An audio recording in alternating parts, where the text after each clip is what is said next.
Selamat pagi sahabat-sahabat Rumah Hijaunet dimanapun berada. Kembali bertemu dengan saya Andito, Urban Farmer dari Cipinang Muara, Jakarta Timur. Ya, pagi hari ini semoga menjadi pagi yang menyenangkan buat teman-teman semua, baik yang menyimak video ini di Facebook, di YouTube Rumah Hijau maupun di IGTV. Teman-teman, pagi ini baru selesai olahraga pagi, selesai minum air putih, selesai menjurnal dan sebagainya. Saya teringat, oh ini hari kedua nih setelah saya membuat video tutorial kangkung keranjang ponik beberapa hari yang lalu atau 2 hari yang lalu. Nah, mari kita lihat bagaimana situasinya, bagaimana kondisi bibitnya di tempat saya menyimpan bibit di dalam ruangan gelap di belakang saya ini. Jadi, setelah ditebar bibitnya di keranjang, ditutup boleh dengan plastik hitam atau kemudian dengan kain, lalu kemudian jangan lupa dicek setiap hari. Nah, sebenarnya saya kelewat nih, harusnya saya ngecek kemarin, tapi karena asiknya beraktivitas di hari kemarin saya lupa kalau saya punya bibit di belakang sini. Nah, sekarang mari kita lihat bibitnya seperti apa di ruangan saya dan langsung supaya teman-teman punya gambaran sprout seperti apa yang harus segera kita temukan dengan matahari. Oke, kita coba lihat ya teman-teman ya. Nah, ini ruangan saya. Di sini ada ini nih si bibit yang kemarin. Nah, jadi plastik ini opsional, boleh dikasih lagi biar makin gelap, karena makin gelap makin bagus. Nah, mari kita intip bibitnya. Lihat tuh teman-teman, sudah mulai sprout. Artinya mari kita bawa bibit-bibit ini menuju ke matahari. Ya, oke. Nah, dulu saya ketika bibit-bibit ini sprout seperti ini, saya merasa bahwa kasihan nih, masih kecil, jangan dijemur matahari dulu.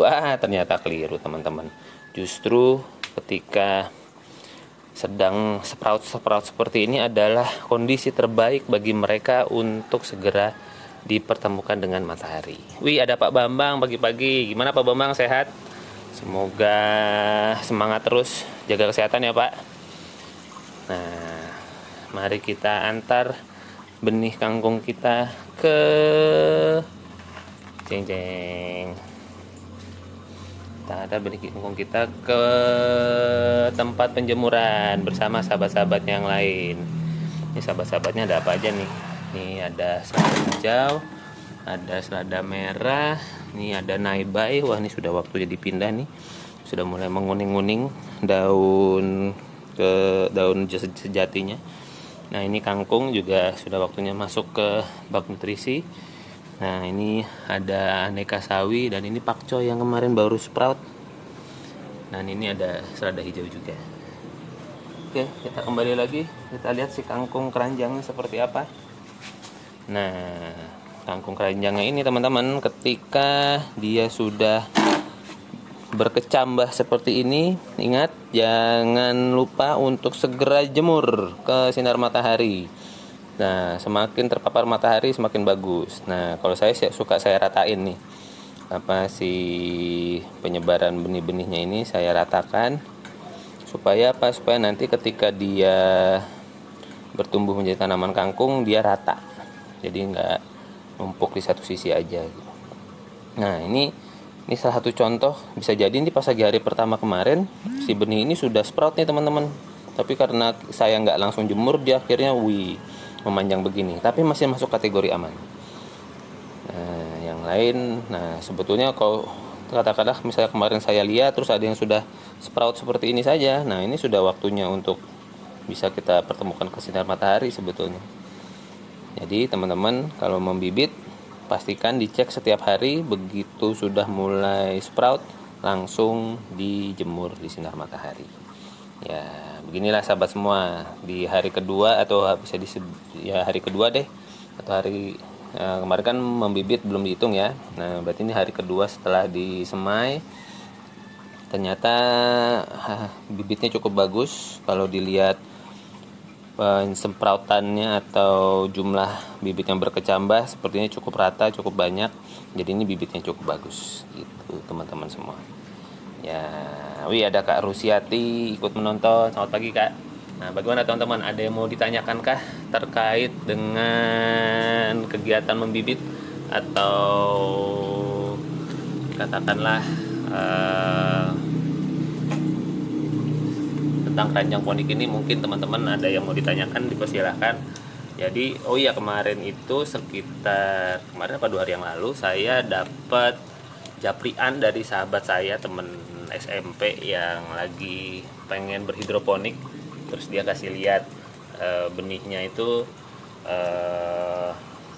kutilang gitu. Terus dia tanya, bro, kalau gini kutilang nggak? Itu masuk kategori kutilang. Kutilang itu seperti apa teman-teman? Jadi dia telat ketemu matahari, akhirnya si benihnya itu jadi memanjang begitu, memanjang.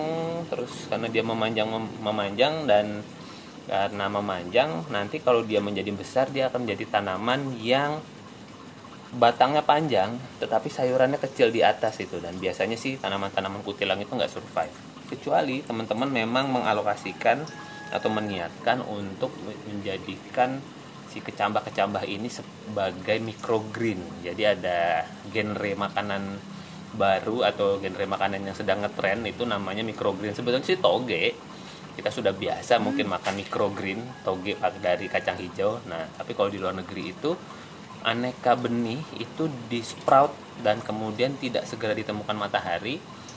Baru ditemukan matahari itu mungkin di hari keempat apa kelima. Jadi dia biarkan sprout dulu, memanjang. Seperti tadi ini misalnya ada contoh benih yang memanjang seperti ini. Jadi biarkan memanjang seperti ini, tapi kemudian ketika di hari keempat dan kelimanya dijemur matahari baru.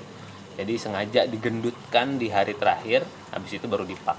Nah, itu membuat kemudian si benih-benihnya atau si yang sudah sprout itu menjadi makanan yang katanya memiliki nutrisi tinggi. Karena apa? Karena masih baru sprout.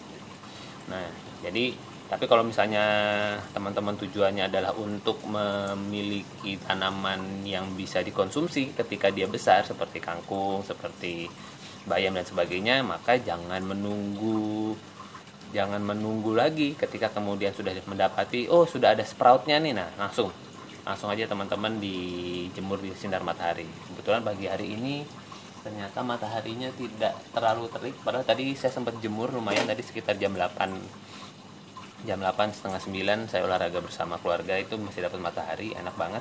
Nah, ternyata sedang agak mendung, ya tidak apa-apa, masih jauh lebih baik ketimbang ketika suasananya musim hujan. Biasanya salah satu tantangannya teman-teman petani kota itu ketika musim hujan, karena jam-jam segini nih jam-jam pentingnya para benih-benih kita ini mendapatkan asupan sinar matahari, biasanya malah nggak dapat karena mendung, hujan pagi. Nah, itu membuat biasanya hasil sayurannya tidak seoptimal biasanya karena kekurangan sinar matahari di awal. Kalau hidroponik itu begitu dia sudah di usia 3-4 minggu, nggak terlalu banyak kena matahari sudah nggak apa-apa karena dia sudah jadi. Bahkan buat, ya saya lagi tergantung tujuannya ya. Kalau tujuannya untuk katakanlah sayurannya mau menikmati yang baby-babyan gitu, jadi yang kecil-kecil atau yang mungkin baru usia 2-3 minggu sudah dipanen, nggak ada masalah. Tapi kalau mau dibesarkan seperti mungkin sawi sampong bisa besar banget, atau kangkungnya mau dibikin batangnya lebih besar, lebih lebar, bayam-bayam mau dibikin daun-daunnya juga lebar, maka bisa kita extend panennya di minggu keempat atau minggu kelima. Tapi saya lagi itu opsional teman-teman.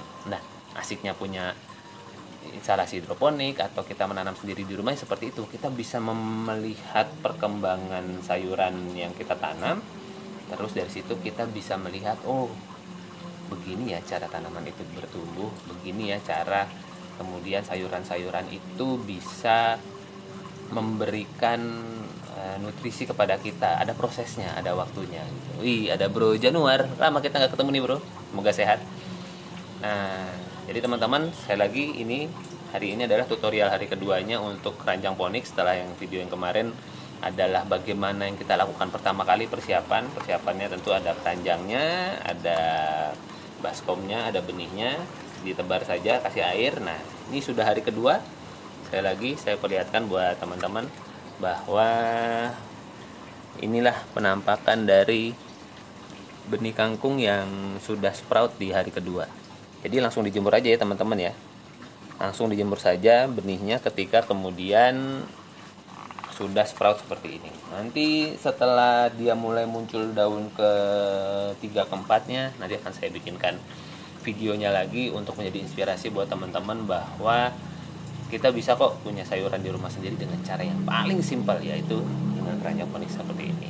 Nah, tipsnya adalah kalau bisa membenihnya jangan satu keranjang aja, kalau bisa ada banyak. Tadinya saya juga pengen membenih banyak keranjang, cuma ternyata beberapa keranjang saya itu yang sudah saya pakai beberapa tahun sudah mulai getas, jadi mulai berhancuran tuh si keranjang-keranjangnya itu. Saya jadi tahu, oh jenis keranjang ini ternyata kurang tahan lama. Nanti mungkin saya akan cari yang lebih tahan lama lagi. Seperti ini lumayan nih, masih kuat, walaupun saya belinya juga nggak jauh berbeda waktunya sama keranjang-keranjang yang lain. Ya, sahabat-sahabat semua, kalau tidak ada yang mau ditanyakan, terima kasih sudah menyimak video sharing pagi hari ini. Dan kalau ada yang mau di-sharingkan atau mau ditanyakan seputar urban farming, silakan tinggalkan komen di bawah, di channelnya YouTube boleh, di Facebook ini boleh, di IGTV boleh. Siapa tahu nanti sahabat-sahabat semua bisa mendapatkan inspirasi melalui video-video yang saya sharingkan. Apalagi kita sekarang sedang di rumah aja, sedang diminta untuk tidak berkegiatan di luar kalau tidak penting-penting amat, untuk bisa membantu penyebaran COVID-19 yang dari berita terakhir masih cukup banyak ya yang terindikasi positif. Dan kita bisa kok teman-teman melewati fase ini bersama-sama. Kita bisa melaluinya dengan penuh kebahagiaan, dengan mindfulness. Silahkan teman-teman mau ambil aliran yang mana, karena saya lihat ada dua aliran yang berkembang. Ada aliran yang kita harus tetap produktif walaupun berada di rumah. Nah, gimana caranya dengan meeting online, belajar. Ayo, waktunya jangan kemudian dihabiskan jangan sampai habis dengan leyeh-leyeh saja, jangan jadi tim rebahan aja. Silahkan. Tapi ada juga aliran yang penting kita survive dulu deh gitu. Kita masih bisa makan sudah syukur, walaupun mungkin karena katakanlah penghasilan tidak sebanyak biasanya, terus kemudian makannya jadi lebih seadanya lagi, nggak apa-apa deh, yang penting kita survive dulu. Silakan teman-teman, yang manapun jalan yang teman-teman pilih, pastikan Anda menjalaninya dengan penuh kesadaran dan penuh kebahagiaan. Ya, kenapa kemudian saya juga sharing channel-channel yang hijau-hijau seperti ini, supaya membantu teman-teman melihat, oh iya, melihat kehijauan, melihat tanaman tumbuh itu membahagiakan loh teman-teman. Nah, apalagi ada senior saya nih, Bu Dedeh di sini yang ikutan nonton. Nah, ini sudah jelas menyenangkan kehidupannya. Kenapa? Karena nanam sayuran di kebun sendiri, terus sampahnya udah dipilah, terus kemudian merasa berarti kan sudah ada perasaan telah melakukan kontribusi positif untuk bumi ini. Top Margo, top Jos kan. Terima kasih loh Bu Dede atas inspirasinya, dan juga teman-teman yang semua sudah nonton, terima kasih. Sekali lagi selamat menjalankan momen-momen di rumah aja ini dengan sebaik-baiknya. Salah satunya bisa dengan berkebun, dan jadikan channel Rumah Hijau dan Facebook saya ini dan semua media sosial saya sebagai cara untuk sebagai sahabat buat teman-teman bisa menjalankan urban farming, karena urban farming itu gampang. Ini ada Mbak Rere ini, salah satu praktisi urban farming dari Depok. Terima kasih ya sahabat semua, sampai kita ketemu lagi di live Facebook, di channelnya YouTube Rumah Hijau yang lainnya. Bye bye.